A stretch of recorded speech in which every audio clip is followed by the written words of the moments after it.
again, welcome, and I guess Derek and I will get started here. So we wanted to talk about staff wellness in a COVID climate, and we've been doing, our staff wellness team here at KGH has been working with all of the departments to try and support staff wellness. And this was started long before COVID, thankfully, because when COVID started, it was sort of a mad rush to get everybody through. Okay, so I'm here with Derek Koch. Derek Koch is our spiritual health practitioner here at KGH. So this is what we'll talk about. We're going to talk about how we recognized that there was support needed. We'll talk about what kind of support was provided, and then the effect of that support as well. And we did a survey at KGH, I guess in July, August. Yeah. We had tremendous response from that, and so we'll review some of the comments that came from that and what we're going to do about it. Derek, what clued us in that staff needed more support?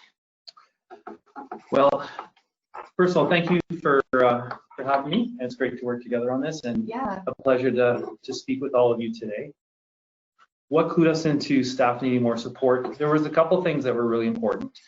The first one is that I myself have been doing a lot of staff care, supporting staff through intervention and prevention. And one of the things that I started to do a lot of was interventions right after a critical incident. And so something would happen on a unit and they would want to check in on the same shift. And so they would call me to support them. And so those calls kept increasing as the years went on. And so there was definitely a need that was expressed in checking in with staff in the moment. And then that was just really, we created momentum for that because after one particular critical incident in the CSICU, the next time the staff met around their huddle board, which includes an opportunity to put little sticky notes or chits to create new ideas for the unit to improve various practices and protocols. One of the chits centered on the simple fact we need to do more check-ins immediately after a critical incident. Having said that, let me just share that we do have a debriefing model where we invite WorkSafe or our EAP provider, Chappelle, to come in for debriefings, which is 24 to 72 hours later. But this chit centered on we need support like right after a critical incident before we leave our shift. And so that really motivated us as a staff care team to create a process, kind of a standardized process where we could check in with each other. And so we thought that based on some of the literature that we read and some of the stories we'd heard from other sites, that we didn't want somebody from the outside coming in for that, but that we could do this ourselves because peer support was something that would be really valuable and appreciated. Care being given by those who actually understand exactly what's going on because they're in the system itself. Mm-hmm. And then that way you can kind of build up the capacity of all the peers to be able to support each other as they come by. Yeah, that was huge because up to that point, for the check-ins right after critical incidents, most of that rested on me alone. Mm-hmm. Well, you can't rest anything on one person alone. So we wanted to expand that knowledge so we could support each other moving forward. Mm-hmm. That's going to be great building capacity as we go forward for sure. Okay. So what did the support look like? I know you've talked a little bit about the debriefing and diffusing, but can you go a little more into what we did? For sure. So when it comes to interventions, as I call them, after a critical incident, what we've done is created two particular kinds of interventions. One of them is called the diffusing, and the other one is an operational triage. And the diffusing centers on one main question. It begins with just an introduction of what your role and your name and your role in the incident, and then after that, the key question is to describe out loud how the incident affected you. What was the difficult part? What was the worst part for you? What were your thoughts and feelings during this incident? And it gives those in the circle a chance to share their thoughts and feelings about the incident. Now these are, well, how we framed it here at the hospital is a diffusing would be used for those incidents where there may not be process or protocol issues or clinical issues, not like a code blue that went bad, but maybe to be used with a long stay patient who has been receiving excellent care, but was just not going to make it, and then that patient died and the staff were really sad. So you check in with the diffusing, name and role and what was difficult, and then you'd wrap up with some information on what staff may be feeling that night, thinking that night, how to care for themselves, and then offer extra support and then close off the intervention. However, as you know, that a lot of what goes wrong might be because processes need to be improved. And so the operational triage process invited a couple extra questions in. So after name and role and describing what was difficult about the incident, 2 further questions would be asked: what went well and what can we do differently? And then from there, you talk about self-care and extra supports and close off again. And so those 2 additional questions, what went well and what can we do differently, allowed for frank discussion about improving processes and protocols, and gave staff a chance to really share how they were thinking and feeling in that moment. And so what we did is we started to train people to do those check-ins themselves. And so we have so far in the hospital trained over 70 people to do those check-ins, and you know, senior leadership directors, managers, PCC, shift coordinators, educators, and we're starting to move into the charge nurse role. And so when you're talking peers, I mean, obviously in the organizational hierarchy, you know, there's a difference in some of these ones that I've mentioned with the floor nurses. But at the same time, what I mean by peer is that they're in the building, they understand the system, they are peers in that sense, and then can check in very quickly with people instead of having to wait for somebody to come in from the outside. Whereas in a debriefing model, which happens 24 to 72 hours later, you can organize those larger meetings, have somebody with great counseling experience come in from the outside and lead that sort of thing. And so these check-ins do not replace the debriefings, they're complementary, and it all adds up. Okay, great. I think that's also a really nice way to, like we said at the beginning, kind of build capacity, and then also have somebody that's leading it that can relate to the experience of the people actually in the unit, so they actually get it and can help navigate that. So how did we know it was helping? There's a few ways that we know. The first way was that we built into the structure of the interventions a mandate to please send an email to your manager with a general summary of how the intervention went. And then I was asked to be CC'd on that so that I could keep track of how things were going and if we needed to improve anything. Okay. And so I've received some of those. I wish it was more consistent, but I have received a number of those reviews and discovered, you know, things are going very well, they're being well received.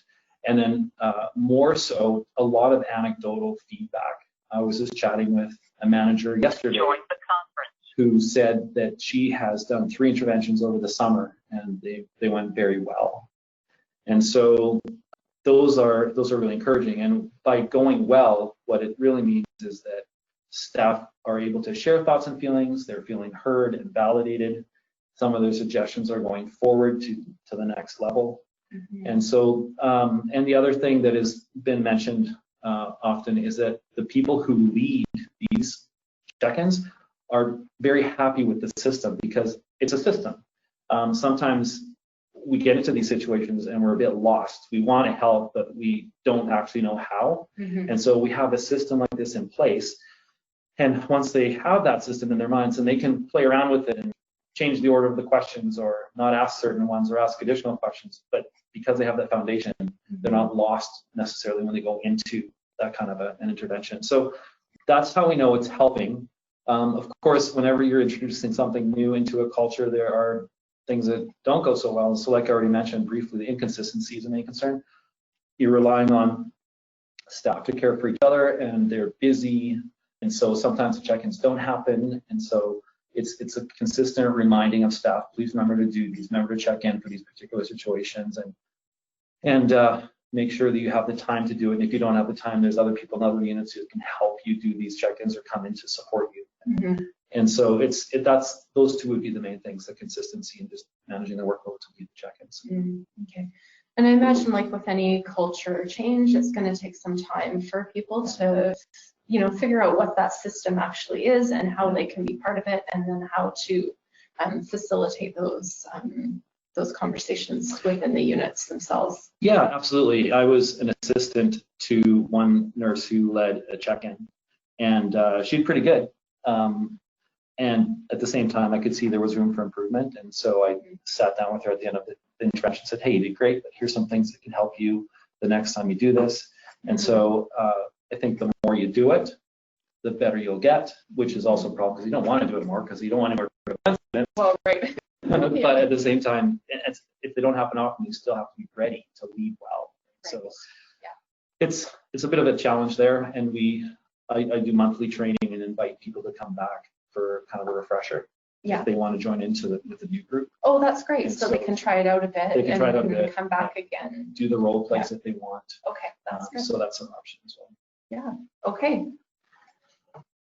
So the survey we sent out, we had incredible response. I think this is unprecedented for any survey that we've ever sent out at KGH. But seriously, Sybil, we were one short of 800. I know, one short. One short. I thought of rounding up, but really it was 799. So we gave, about a month for responses to come in. Yeah. And for me, one of the most astounding things about the responses was how many people actually additionally commented on, made commentary. So we had a spot for, is there anything else you'd like to say to us?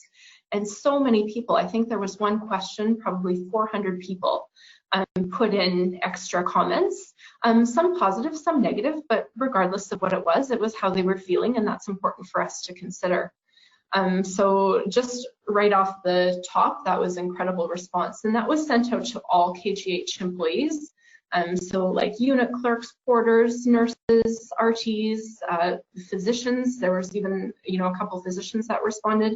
And I'm not sure who else. I'm sure I've missed a ton of people that work at KGH, but anyways, there was lots of response. So we looked at all of the responses, including the commentary. And the top themes that came out for us were concerns about the amount, the format, and the timing of communication. This is completely understandable, given that all communication was pretty fast and furious in March and April. I'm going to talk a little bit later in the panel discussion about how Interior Health is changing the way that they communicate COVID information.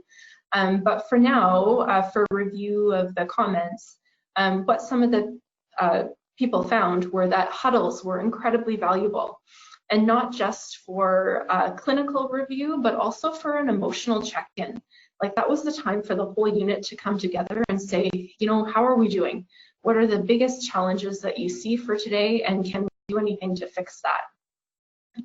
Are there challenges that you see in our process, and what kind of solutions do you have? And so with our huddles, we try and really encourage people to come as well with solutions or potentials, at least to start with, so we can work from there. And we had a lot of really good examples. One of the other things, top themes that came up for us was the presence and perception of support from leadership. So if there are any leaders on the line today, I know that trying to sort through all of that information as COVID was hitting our health authorities was very challenging, and there were a lot of draws on your work as well. And so it's understandable that maybe the perception of support and presence wasn't there. But one of the suggestions that came, or many of the suggestions that came, were that managers even just stop by and say, hey, I know this is really tough. I don't know the answer to this, and this is what I'm going to do for it. So those kind of responses, they sort of garner a bit of trust, right? And they help support, because at least the managers are coming to the unit and saying, trying to give some, jargon to sort of be able to navigate those conversations.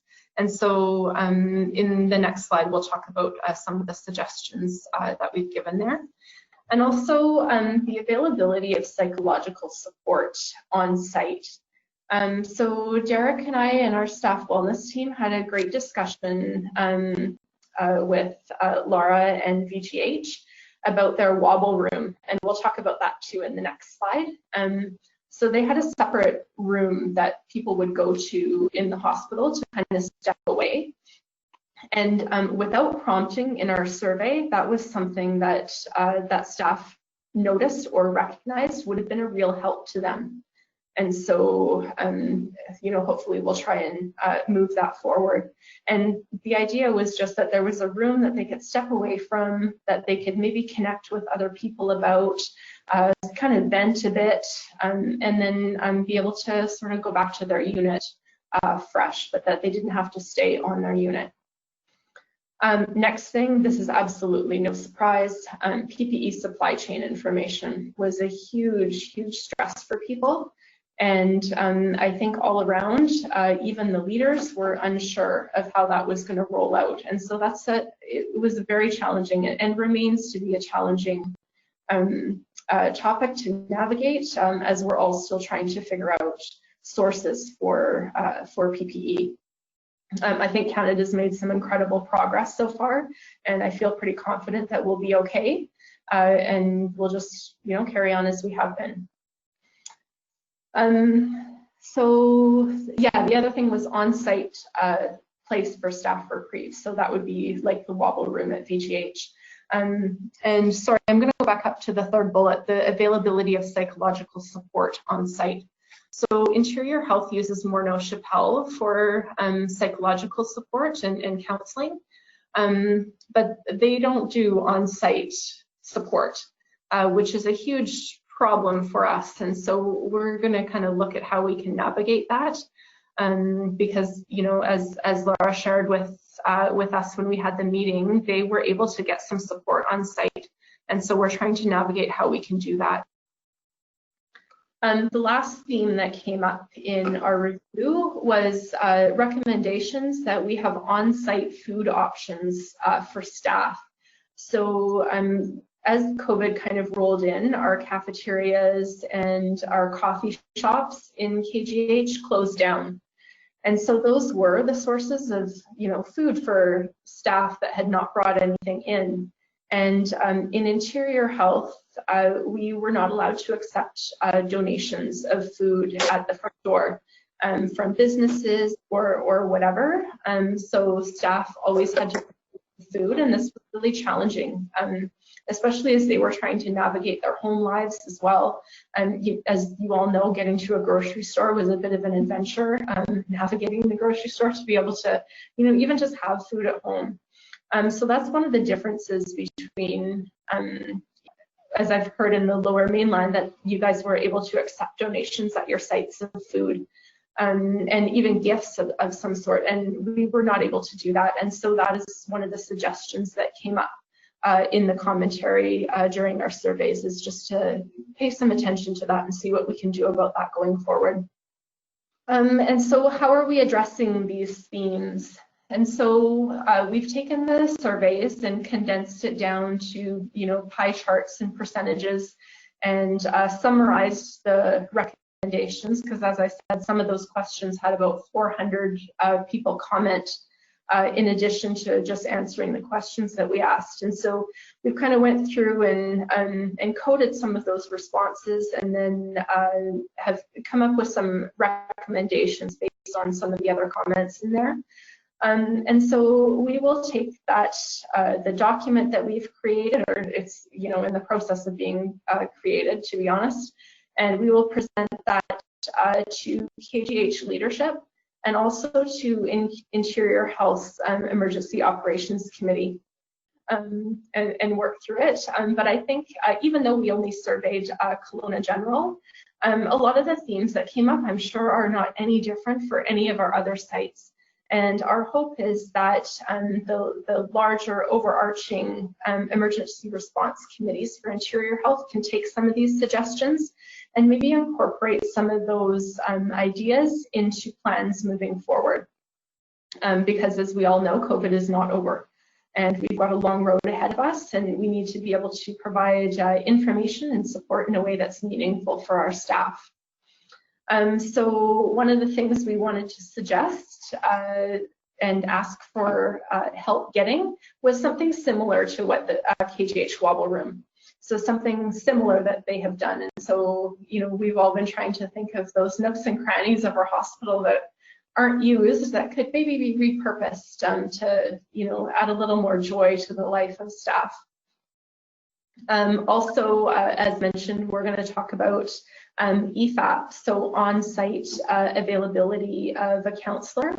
And that's something we may need their help to navigate, especially the interior health wellness groups. And so one of the other suggestions is that we want to encourage leadership at KGH and even all of our other sites, that there's real manager presence and transparency. So even saying things like, I don't know, you know, that's really, I think, quite powerful for the staff. So even if they don't know, the staff are still going to be like, okay, they don't know, this is what they're doing to help find the answer to it. And, you know, I think that garners a little bit more trust with our leadership. And also continued unit huddles. So huddles are, I'm sure, a big thing in all of your sites as well. But this has been something that has really taken off in interior health in all of the sites. And so we really want to encourage leadership to continue those unit huddles and possibly have, you know, preferably a manager presence at as many as possible, recognizing that they are also pulled in a number of different directions. We also want to promote the safety resource of the day. And so this is something I'm going to talk a little bit later about in the panel discussion for how interior health managed communication and communicating some of the safety resources, the you know, mental wellness safety resources available within interior health and on our team sites. We promoted that in all of the memos that went out and had a link for the site. And so we definitely want to continue that and promote some of those resources that were available. And we also want to really, you know, kind of hit home with leadership that whenever they see any kind of staff camaraderie, especially when staff are bringing forward solutions to the problems that they're noticing, to really encourage that and acknowledge it. And, you know, I recognize that you know, might have taken a bit of courage to come up and say, but thank you for that. Even just saying things like that to help encourage more solution-focused conversations and definitely camaraderie within the staff, because those relationships built and maintained between staff are, you know, going to be what holds them through this marathon that we're now in. And as I said before, we want to try and ensure a 24-hour on-site food option for staff. And I mean, even if it doesn't end up being 24 hours, at least outside of regular hours, and you know, we're going to try and do as much as we can to make this happen. You know, as we start to get through talking with leadership about this, our plans are to communicate the outcomes to staff as well and try and close that loop with them so that they know not only have we asked what they think and how they feel, but we've actually done something about it. We've taken their suggestions forward to leadership, we've advocated for changes, and this is what we're doing. So that will probably happen in the next month or so. And that's the end of our presentation. So I just wanted to open it up to everybody for any questions that come up. One, are you able to share your survey for others to use? Oh, absolutely, we can do that. Yeah, I need to email them out to our members. I don't think there'd be any problem with that. So I can email that out to our members, and then if there's anybody on free that needs them, you can just get them from one of our members. Tracy says, what kind of training did the staff go through to facilitate the debriefings? It's 4-hour training that I lead. And so it's just in-house led monthly. it's 2 hours of going through the material, and then it's literally 2 hours of role play, so they get used to leading them. And if whoever asked that question would like to connect with me about getting more details on that, I'd be very happy to help. Yeah, if you just want to reach out to me, I'm happy to provide you with Derek's contact information. With Derek's contact information, and I'll be happy to connect you guys. My email address is on the slide there on the bottom right, but you can also email BC chapter as well. Thanks for watching, everyone, and thank you for joining us on the BC chapter of the CACCN YouTube channel. We have a lot of great content from previous events we've had over the past 12 months. I would suggest subscribe and hit the notification button so you can know when the next thing is out. And if you ever want to come to our next event, we're on Facebook and on Instagram. Our links are listed below. And while I'm on the topic, if you're a critical care nurse anywhere in Canada, why don't you join CACCN? We have a ton of resources to help you be the best critical care nurse you can be. Go to caccn.ca and join us.